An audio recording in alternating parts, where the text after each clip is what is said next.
제가 예비 창업자분들께 장사와 경영에 대한 이야기를 드릴 때 말이죠. 꼭 잊지 않고 당부드리는 게 있습니다. 창업을 할 때 특히 요시업은 시작과 동시에 끝맺음을 함께 생각해야 된다는 건데요.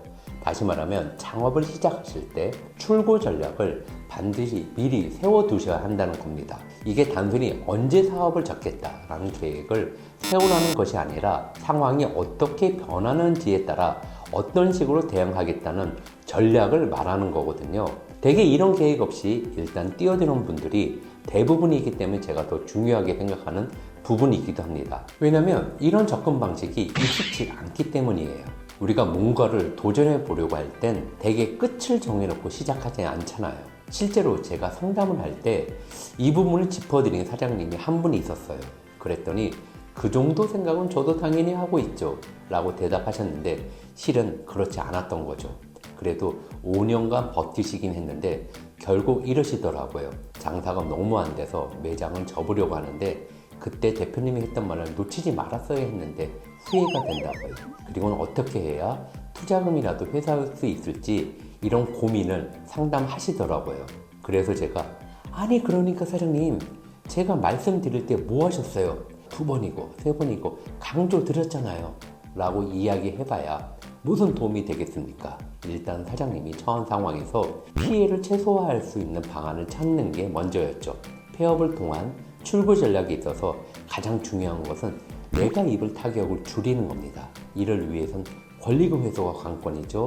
적정한 가격을 받고 넘겨야 하지만 이걸 무작정 기다리기만 해서는 정리 시기를 놓쳐 손해가 커질 수 있습니다. 그래서 그때 저는 사장님께 말씀드린 적정 권리금 회수를 위한 3가지 방안을 제시해 드렸어요. 먼저 첫 번째는 태도에 관한 이야기인데요. 매장 활성화에 대한 노력을 결코 소홀히 해서는 안 된다는 겁니다. 폐업을 결심한 사장님들의 특징 중 하나가 뭐냐면요. 가게에 나가기 싫어한다는 거예요. 다 놓아버리고 싶은 거죠. 말 그대로 장사 권태기가 와버리는 건데 그래서 매장 오픈 시간, 마감 시간 제대로 지키지 않거나 오픈해놓고도 자리를 자주 비운다거나 하시는데요. 이러다 보면 음식 퀄리티는 물론이고 직원 관리까지 무관심해지기 시작합니다.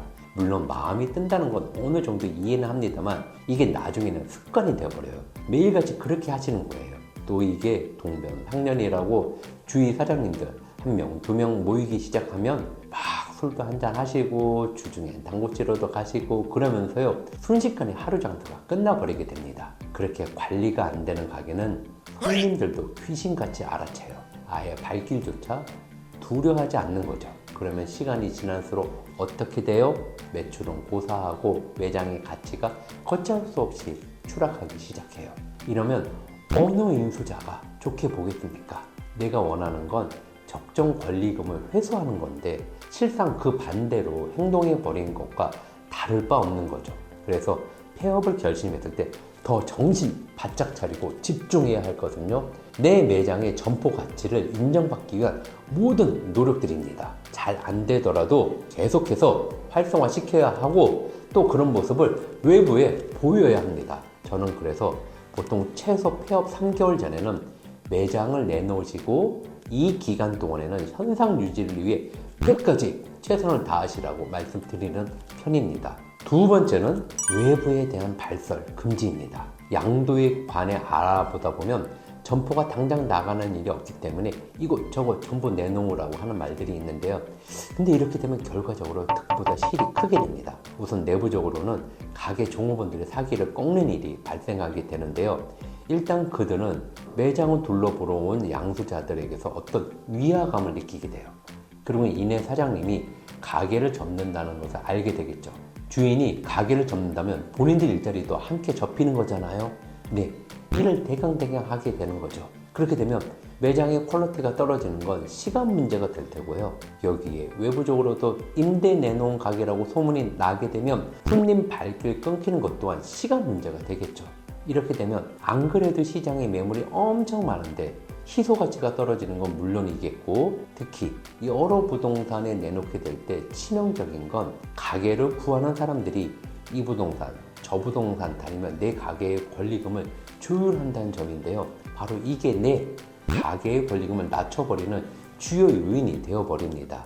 왜냐면 이 부동산에서는 가격을 내리라고 하고 저 부동산은 그 가격보다 더 내리면 계약한다고 하니 가게를 빼는 사람으로서는 금액을 양보하지 않을 수 없으니까요. 중개업자들 입장에서도 이러면 사실 돈이 잘 되지 않거든요. 적극적으로 팔아주려고 하지 않게 돼요. 그래서 중요한 건 선택과 집중이에요. 지역 내에서 점포 거래를 활발히 하고 거래가 비교적 잘 이루어지는 믿을만한 중개업자를 한두 군데 정도 수소문해서라도 꼭 찾으신 다음에 그곳에 암암리 가게를 내놓는 게 좋아요. 가게 상황마다 다를 수는 있지만 그래도 지역에 위치한 점포는 대부분의 정보가 인근 부동산 업계에선 공유가 되긴 하거든요. 거기에 내 물건을 좀 더 잘 취급할 수 있도록 수수료를 좀 더 얹어준다거나 하는 노력까지 하시면 더 좋고요. 추가로 임대인에게도 현재 사정을 이야기하시면서 임대 조건의 감액도 요구해 보시고 협의를 통하여 함께 거래를 진행하시는 게 훨씬 수월하게 진행이 될 테니 이 부분 참고해 보시면 좋겠습니다. 이 마지막이 가장 중요한 포인트인데요. 마음을 비워야 한다는 점입니다.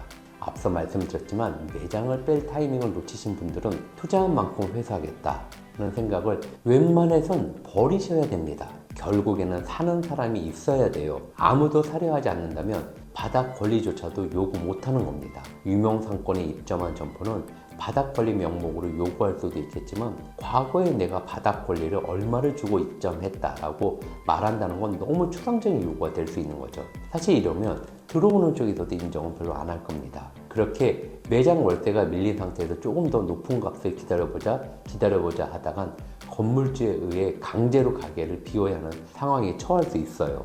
이러면 권리금을 한 푼도 건지지 못하게 되는 거죠. 월세를 성실히 냈더라도 말이죠. 임대 계약이 끝날 때까지 인수할 양수자를 구하지 못하면 결국 권리금을 날리게 된다는 겁니다. 생각만 해도 답답한 일이죠.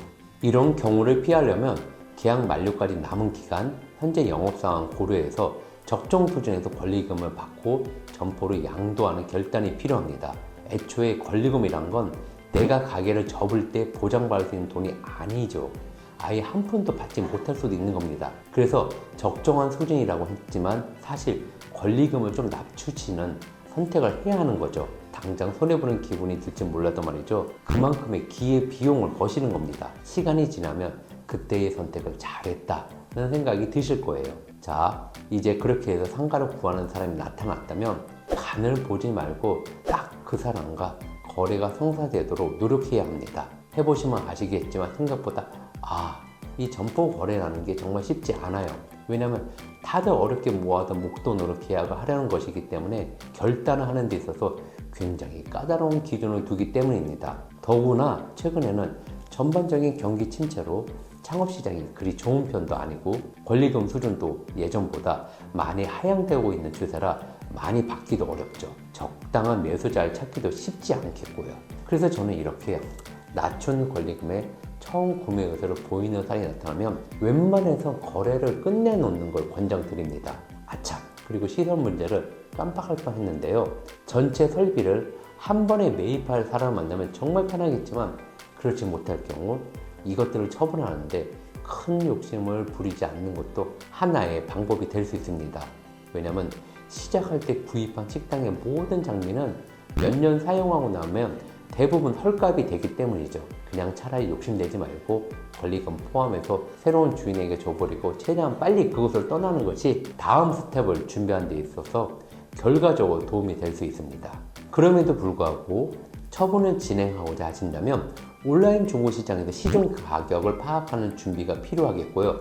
전부 합해서 땡땡 이런 식으로 대략적인 가격을 정하기보단 기왕 파는 거 주요 설비들 각각의 값을 따져 합하는 식으로 가격을 책정하는 것이 손해를 줄이는 길이 될 것입니다. 오늘은 이렇게 폐업 시 출고 전략에 대해서 말씀드렸습니다. 대책 없이 한계에 몰려서 폐업하는 최후를 맞이하지 않기 위해 노력 끝에 얻어낸 최소한의 권리금을 발판 삼아 새로운 기회를 모색하는 이 전략은 제가 정말 입이 닳도록 계속해서 말해도 아깝지 않은 내용입니다. 이제 이 부분에 대한 감을 이제 잡으신 분들은 최악의 상황을 대비하는 데도 끝나는 게 아니라 장사가 아주 잘 될 때 어느 임계점에 탁 하고 도달했을 때를 가정하고 말이죠. 성공적으로 빠지는 출구 전략을 세우기도 합니다. 실제로 똑똑하게 전략을 세우신 분들은 투자금 대비 몇백 퍼센트 회선 권리금을 얻고 빠지는데 성공하기도 하죠. 이 파트에 관한 내용은 다음 영상에서 준비해 보도록 하겠습니다. 오늘 영상이 도움이 되셨다면 좋아요, 구독 한 번씩 꼭 부탁드리고요. 이상 김 대표였습니다. 감사합니다.